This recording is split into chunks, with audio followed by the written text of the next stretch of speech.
Troisième paracha de Shemot, selon la tradition, finalement, nous sépare les 10 plaies en 2 classes.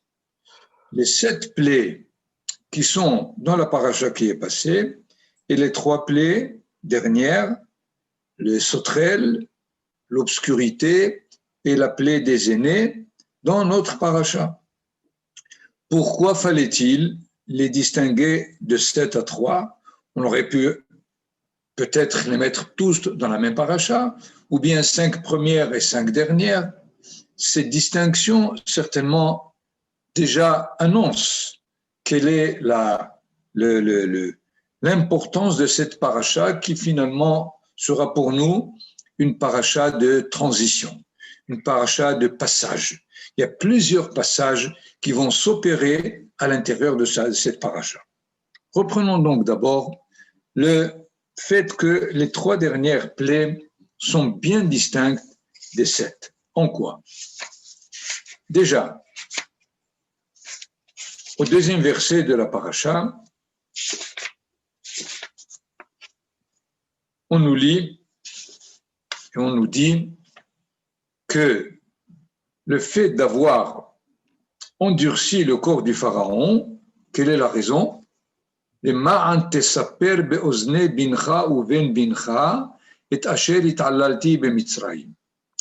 afin que tu racontes à ton fils et à ton petit-fils tout ce que j'ai opéré comme transformation à l'intérieur de l'Égypte. Et mes signaux que j'ai installés, que j'ai mis à l'intérieur d'eux, vidatem k'ani Adonai, et de cette façon vous saurez que je suis l'Éternel. C'est un commandement qu'on n'a pas du tout entendu dans les 7 premières. Les 7 premières étaient directement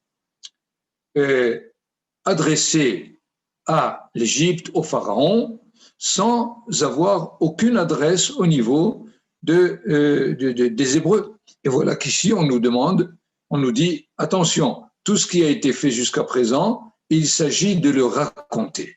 Nous reviendrons évidemment à cette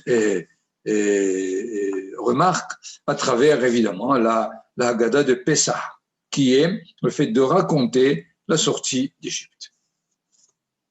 À la 2e plaie, qui est celle du Hosher, de l'obscurité, nous savons que selon le Midrash, 2 choses ont été opérées. D'abord, les Hébreux pouvaient rentrer dans les maisons des Égyptiens pour savoir qu'est-ce qu'il y avait comme objets précieux et comme habits, puisqu'ils devaient, à la sortie, leur demander de leur donner pour le séjour qu'ils vont avoir au désert, d'avoir avec eux quelques matériels pour le faire. Et si jamais l'Égyptien dit « Non, comment, vraiment, je suis désolé, je n'ai rien du tout », l'Hébreu lui dit « Non, il me semble que si tu cherches là-bas dans le tiroir, tu trouveras qu'il y a 3 bijoux. » Et alors, il est obligé de chercher, de trouver, de lui donner. C'est le premier but de cette plaie de Hosher, d'obscurité, pas seulement comme plaie pour les Égyptiens, mais comme adresse pour les Hébreux.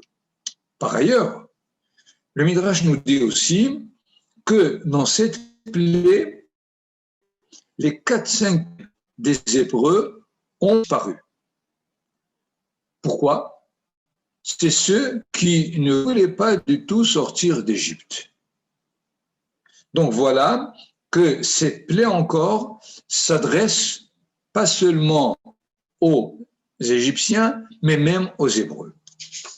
La dernière, qui est celle des aînés, de la mort des aînés, est évidemment celle qui fait l'objet de la mitzvah, de la nécessité de faire un korban Pessah c'est-à-dire de préparer l'agneau pascal.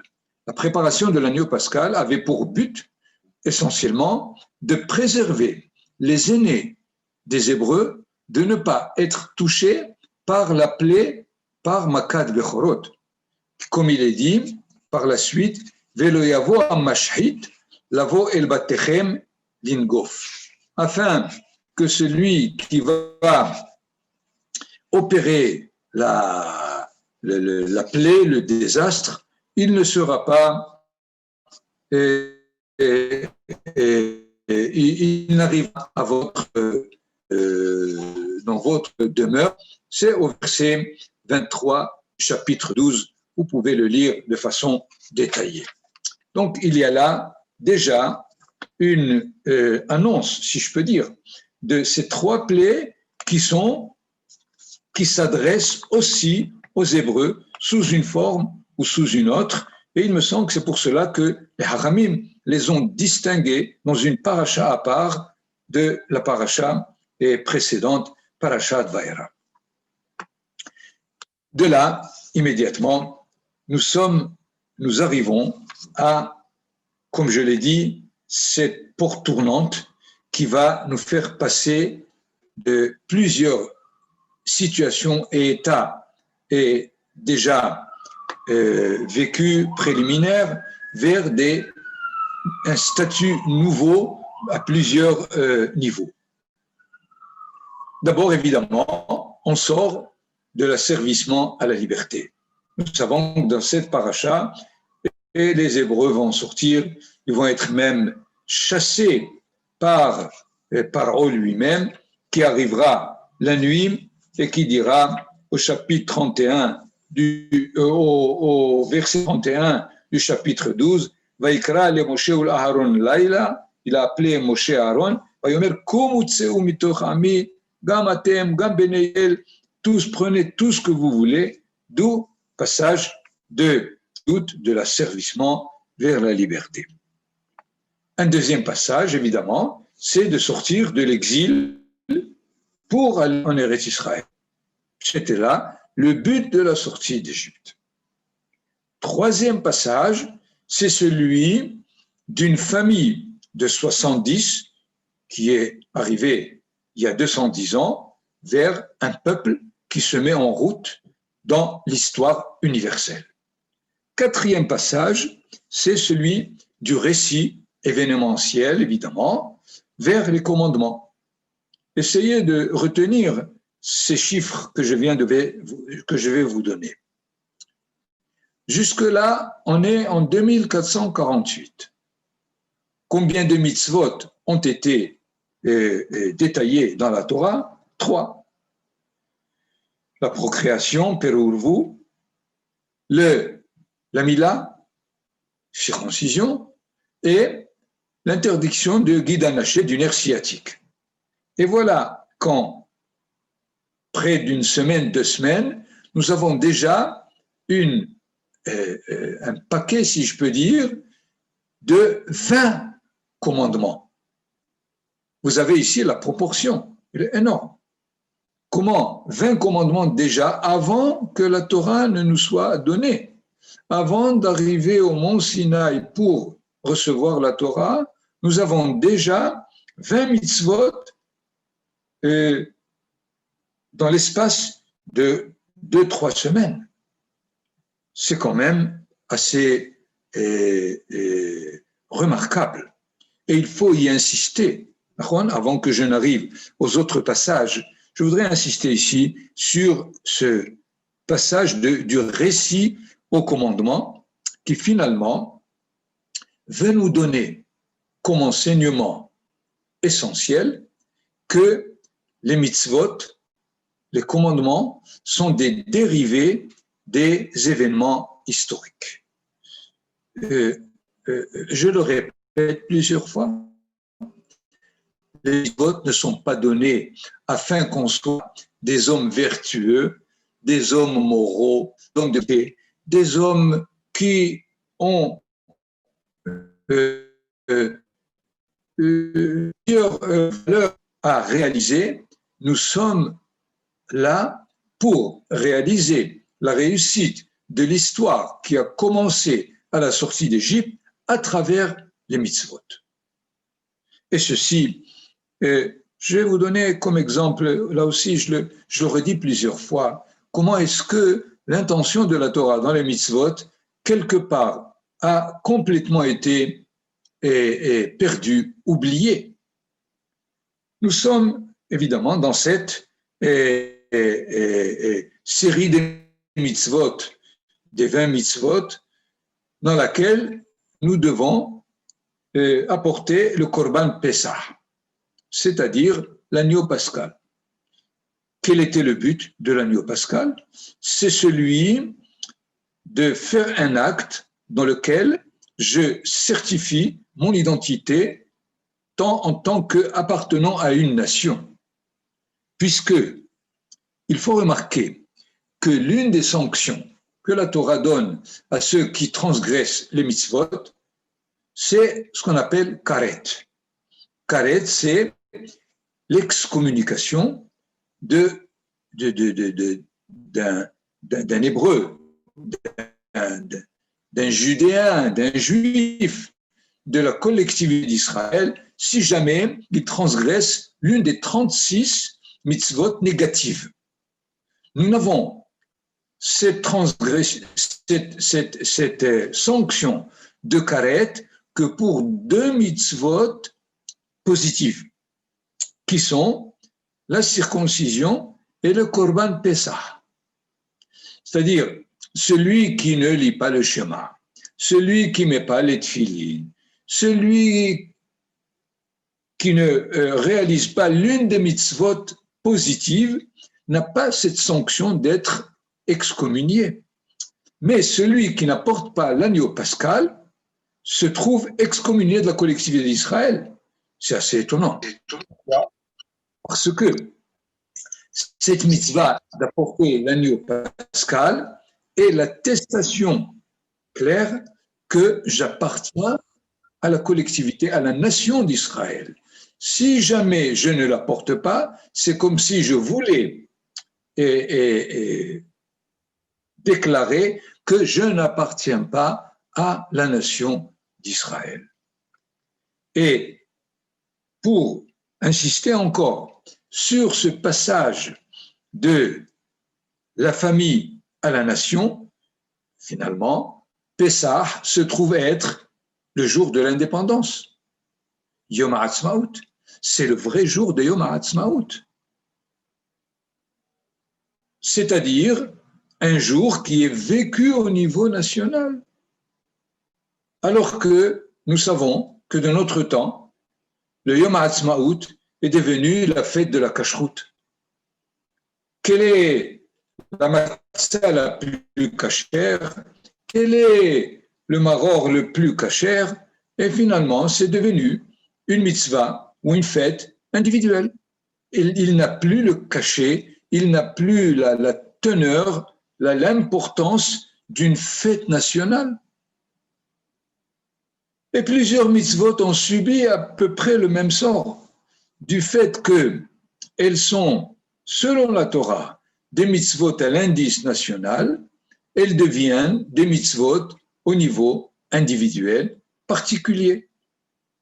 Et dans ce sens, le fait que la Torah attend que le peuple sorte d'Égypte, que cette famille des 70 devienne un peuple pour nous donner les mitzvot, c'est pour nous dire que toutes les mitzvot sont à l'indice national. Et il s'agit de savoir les vivre à ce niveau et pas seulement à un niveau de bonnes mœurs, de bonnes valeurs, de qualité individuelle, etc. C'est, il me semble, nous allons le voir d'ailleurs à travers les mitzvot elles-mêmes de cette paracha, combien la Torah essaie d'insister sur ce caractère essentiel qui est que les mitzvot sont une conclusion, arrivent comme produit naturel des événements nationaux. Nous avons, par exemple, le fait que Pessah, comme nous le savons, est essentiellement à travers le Seder de Pessah qui a pour but la Haggadah de Pessah. Quelle est finalement la Haggadah de Pessah? C'est de raconter la sortie d'Égypte.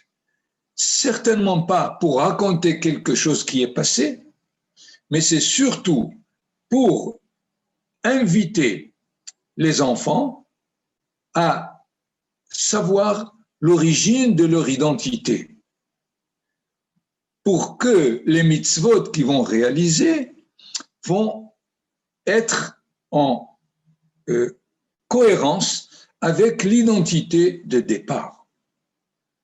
Parce que les mitzvot sont finalement une conduite, une façon d'agir. Alors que le récit de la sortie d'Égypte est un événement national.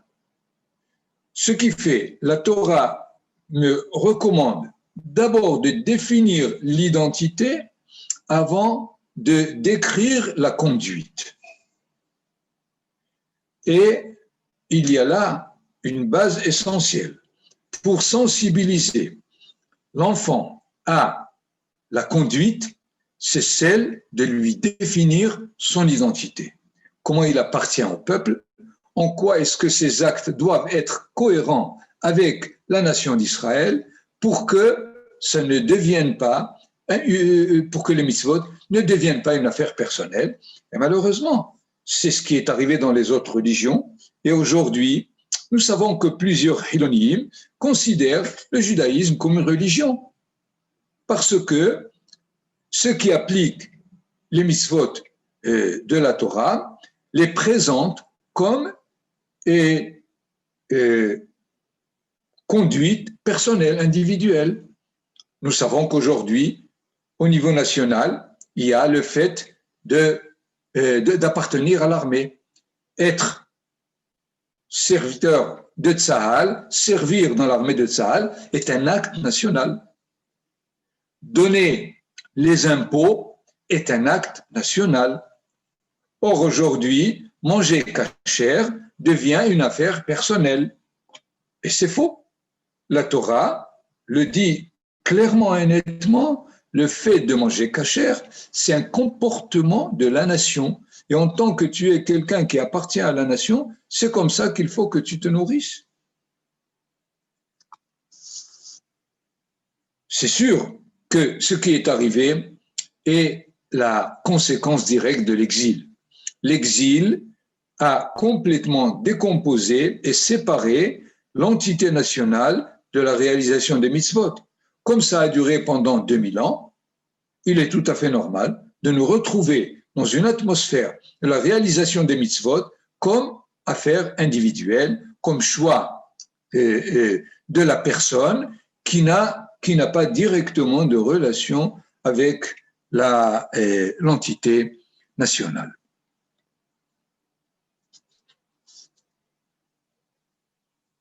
Nous avons d'ailleurs comme une petite anecdote qui est rapportée dans le Talmud à propos du Korban Pessah. Là où Rome s'est retrouvée avec Israël dans une entente pacifique, c'est du temps de Rabbeinu Akadosh. Rabbi Yehuda Hanassi, il avait comme ami très bien reliés, qui le respectaient, ils se respectaient tous les deux, ce qu'on appelle Antoninus, ou il me semble Antonin le Grand. C'est en l'an 200, il y avait une bonne entente, et à un moment, Antonin a posé la question à Rabbeinu Akadosh, Rabbi Yehuda Hanassi. Il lui a dit, dans le monde futur, tu m'inviteras à goûter du repas dont on parle dans les Midrashim. Il a dit, bien sûr, il n'y a aucun doute. Et maintenant, si le Beth Amikdash va être reconstruit de notre temps, tu m'inviteras à manger du Korban Pessah? Il a dit, ah non, pas du tout. Ah, comment? Moi, tu ne veux pas m'inviter? Il lui a dit, c'est écrit, Kol ben nechar lo yochal bo. tout celui qui est étranger à la collectivité d'Israël, il ne sera pas celui qui est incirconcis ne pourra pas manger. Et donc, c'est la halakha. Finalement, que veut lui dire Rabbeinu Akadosh? Il veut lui dire qu'à travers le Korban Pessah, nous sommes spécifiés, distincts de façon totale de l'humanité entière. C'est-à-dire, constituer Israël au niveau d'un peuple est quelque chose qui l'identifie de façon bien particulière de toutes les nations du monde. Ce n'est pas une nation parmi les autres, mais c'est une nation différente des autres. Et ce n'est pas facile, évidemment, de notre temps de comprendre, d'intérioriser cette définition, puisque, par exemple, nous faisons partie de l'ONU, c'est-à-dire un peuple comme les autres.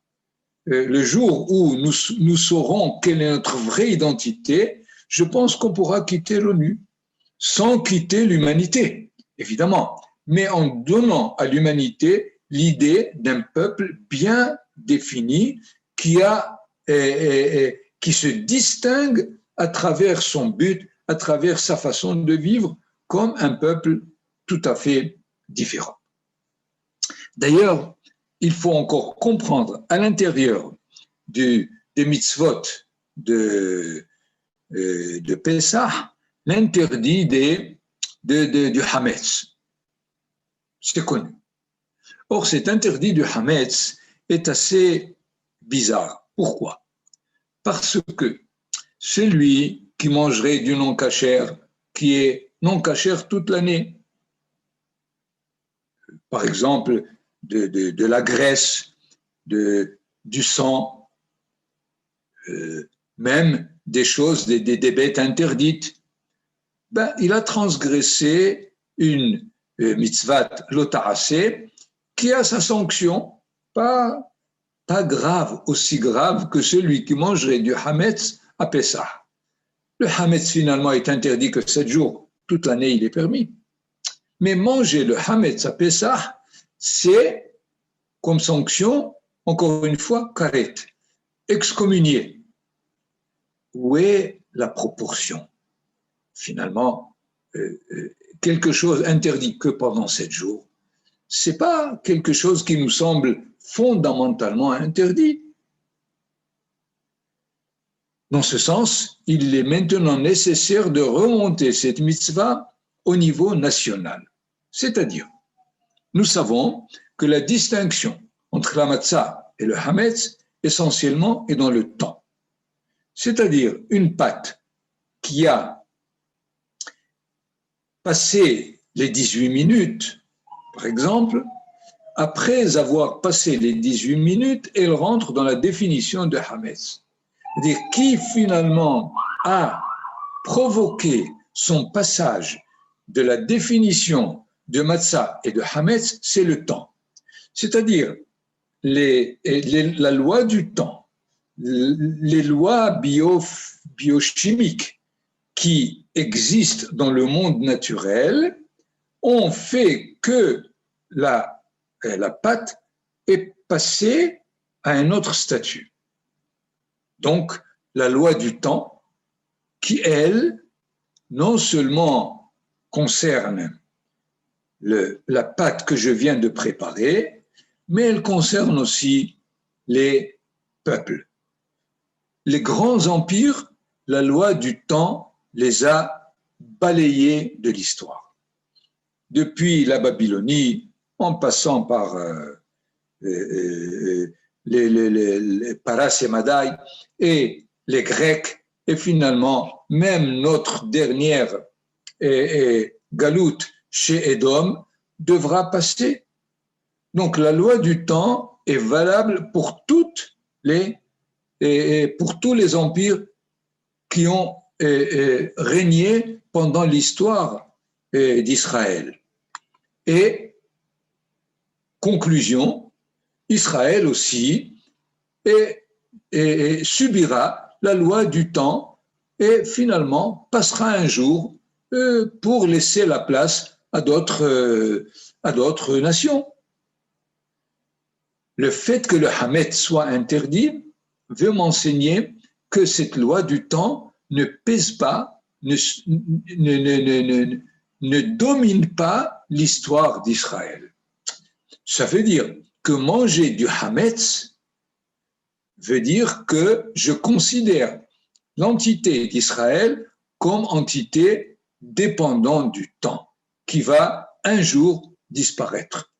Je me rappelle lorsque j'étais en France d'un livre de George Friedman qui s'intitulait Israël est-il éternel? J'ai oublié le titre exact, pour mettre en question finalement la pérennité d'Israël dans le temps. Il n'est pas le seul. Beaucoup d'autres écrivains, beaucoup d'autres journalistes ont posé la question, est-ce que Israël a quelque chose à apporter à l'histoire universelle? Après 3500 ans, il semble que ça y est, c'est passé. Laissez la place à d'autres. Et c'est là finalement ce qu'est l'interdiction du Hametz. Le Hametz veut dire de la même façon que le Hametz est réalisé par la loi du temps sur la pâte qui était jusque la matzah, et il est interdit à Pessah pour nous enseigner que la loi du temps ne pèse pas sur le peuple d'Israël. Nous voyons donc combien aussi bien le Korban Pessah, aussi bien l'Haggadah de Pessah et l'interdiction du Hametz sont toutes indexées sur le caractère national qui venait d'être défini dans la sortie d'Égypte. La première mitzvah qui est donnée, et je voudrais insister maintenant pour dégager, pour dévoiler encore plus cette dimension de l'identité d'Israël, nous savons que la première mitzvah qui a été donnée, c'est Ahodesh Hazeh Lachem Rosh Chodashim. C'est au chapitre 12, deuxième verset. Ce mois-ci sera pour vous le premier des mois. Rishon hu lachem lechodshei hashana, il sera pour vous le premier des mois de l'année.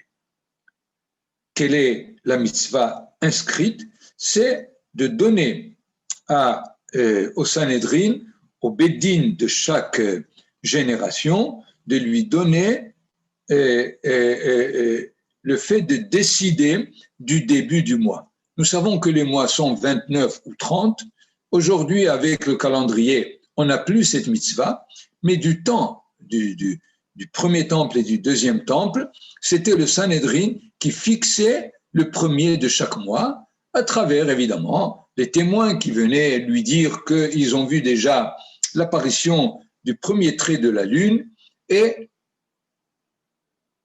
lorsque le Sanhédrin déclare que ce mois est de 29, le lendemain, c'est le premier jour. Il semble que c'est une mitzvah assez presque banale. De toute façon, de tous les temps, chaque peuple avait son calendrier et nous avons notre calendrier. Qu'est-ce qu'il y a de tellement important dans cette mitzvah? Il faut nous référer maintenant à un midrash qui est dans le Talmud Yerushalmi, le Talmud de Jérusalem, qui essaye de nous dégager quelle est finalement l'importance de cette mitzvah, qui n'est pas seulement dans le fait de fixer les mois lunaires et la bonne marche de l'année, mais qui nous rapporte les choses suivantes. Sur un verset des Tehillim, qui est au Psaume 40, verset 6, Rabbot asita ata Adonai Elohai. Beaucoup de choses tu as fait, toi, mon Dieu. nifleotecha ou mahshevotecha elenu. Tes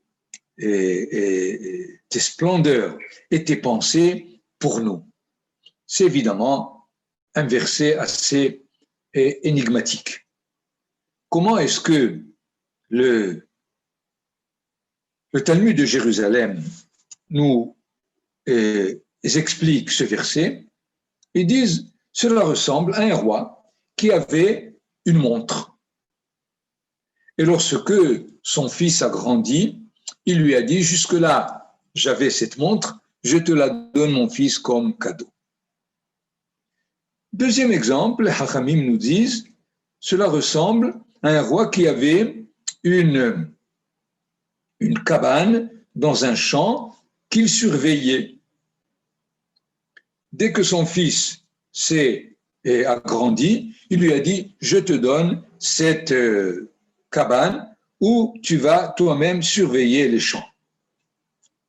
Troisième exemple, les Hachamim nous disent, c'est comme un roi qui avait une bague qui permettait de donner un cachet aux lettres qu'il envoyait. Dès que son fils a grandi, il lui a dit, je te passe ma bague. Quatrième exemple, les Hachamim nous disent, comme un roi qui avait un matériel de construction. Dès que son fils a grandi, il lui dit, voilà, je te livre tout le matériel pour toi. Cinquième exemple, un roi qui avait beaucoup de trésors qu'il gardait. Dès que son fils a grandi, il lui a dit, voilà mon fils, tous mes trésors te sont donnés.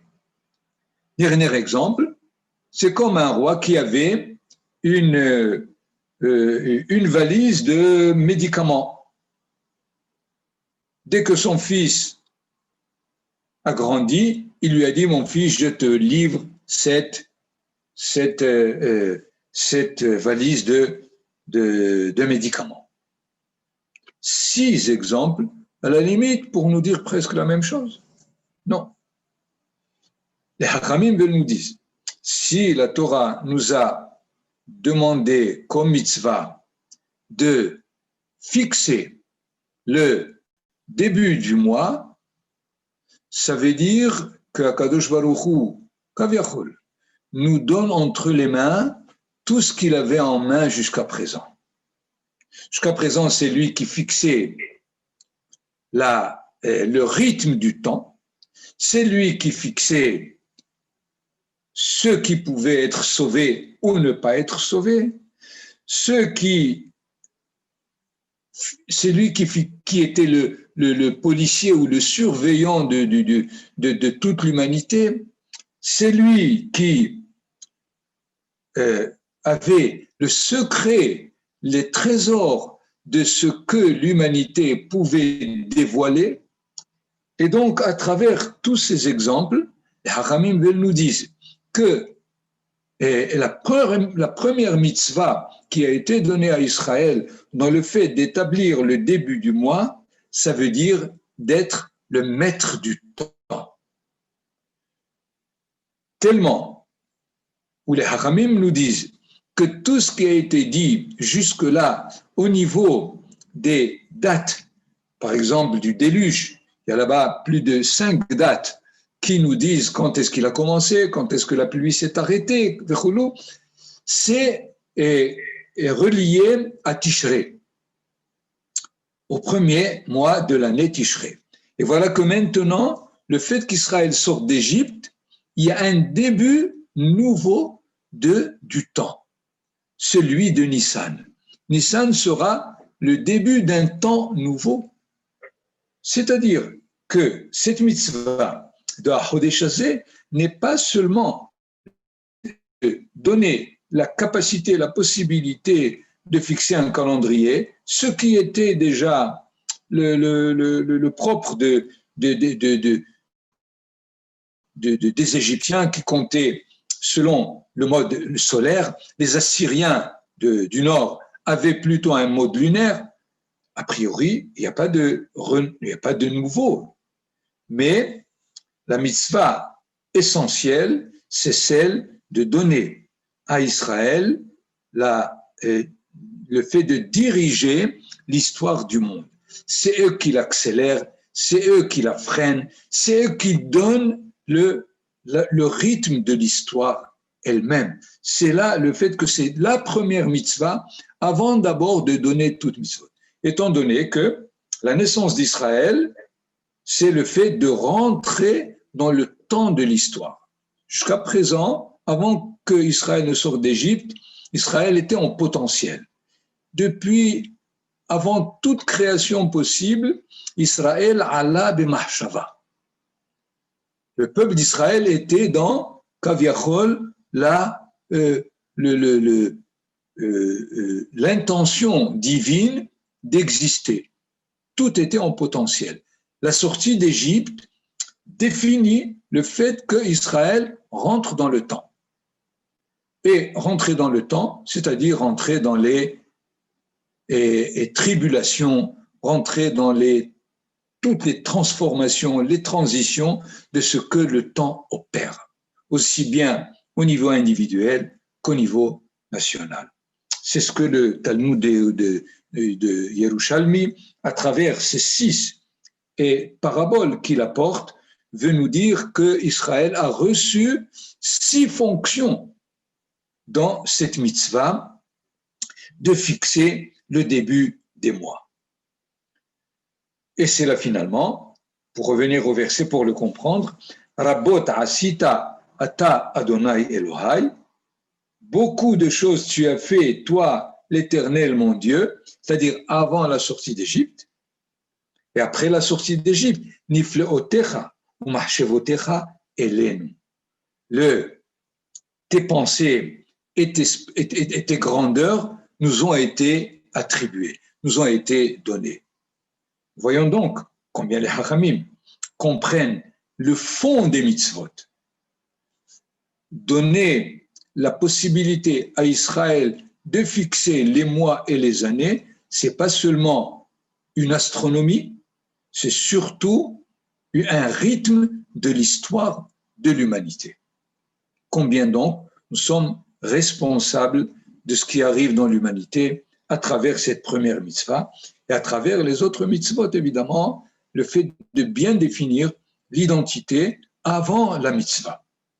Parce que la mitzvah en tant que religion, c'est quelque chose qui rapporte beaucoup de querelles, beaucoup de différends. Celui-là comprend la mitzvah comme ceci, l'autre la comprend comme une autre. En tant que détachée de l'identité nationale, elle provoque des dissensions, des différences.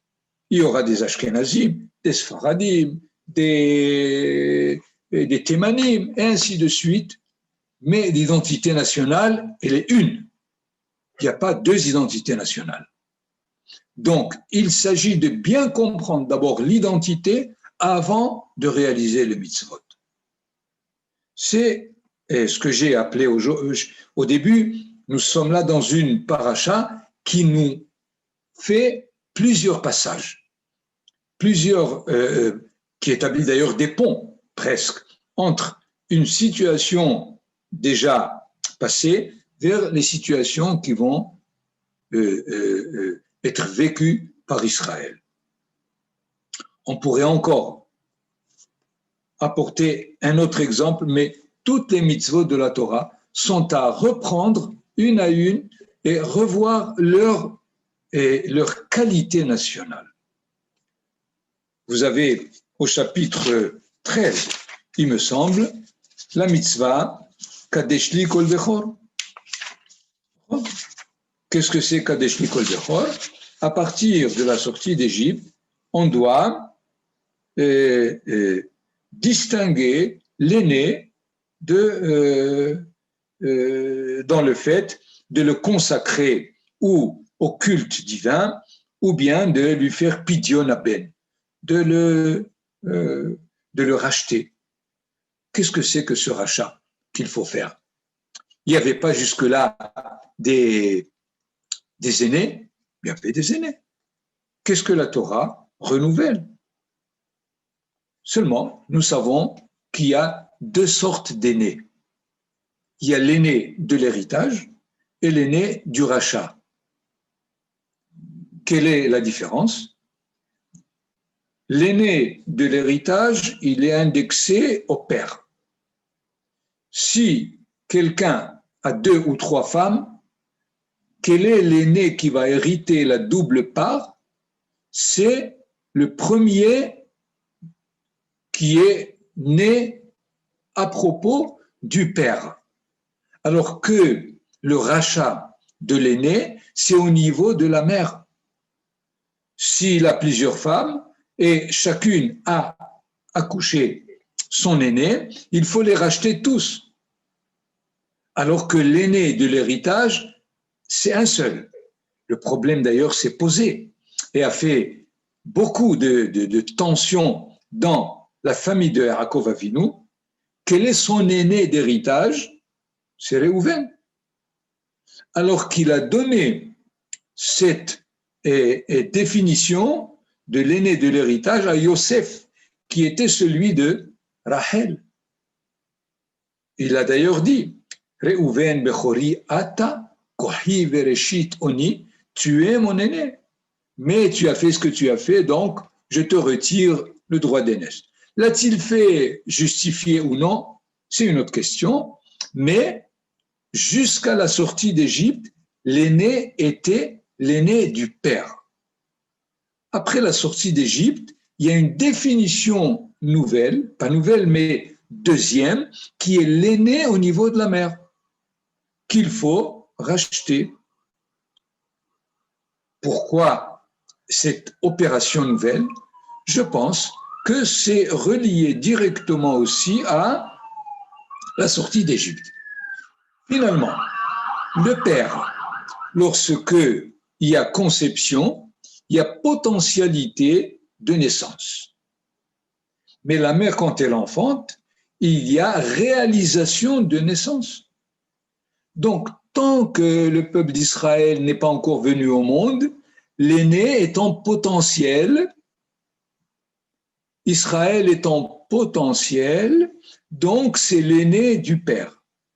Et à partir du moment où il y a eu sortie d'Égypte, c'est-à-dire Israël est né réellement, donc ça redonne la définition d'un nouvel aîné, celui qui est indexé au premier aîné de la mère et pas seulement du père.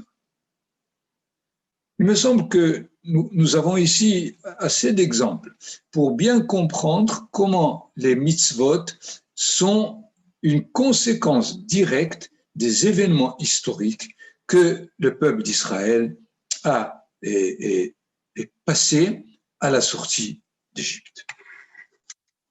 Voilà donc rapidement pour ce soir. Si vous avez quelques questions ou remarques, Bessimcha Rabba.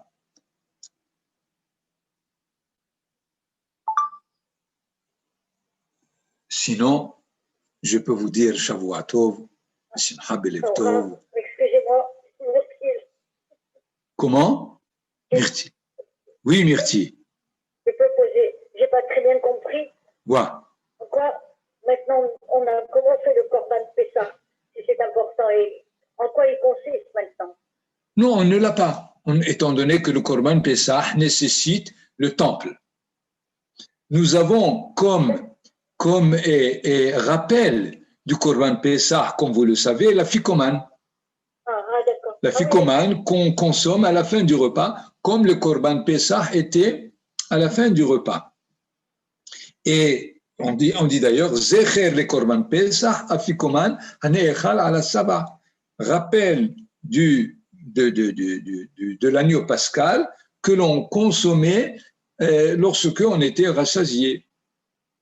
D'accord. D'accord? Voilà pour ce qui est du Corban Pessah. Ok.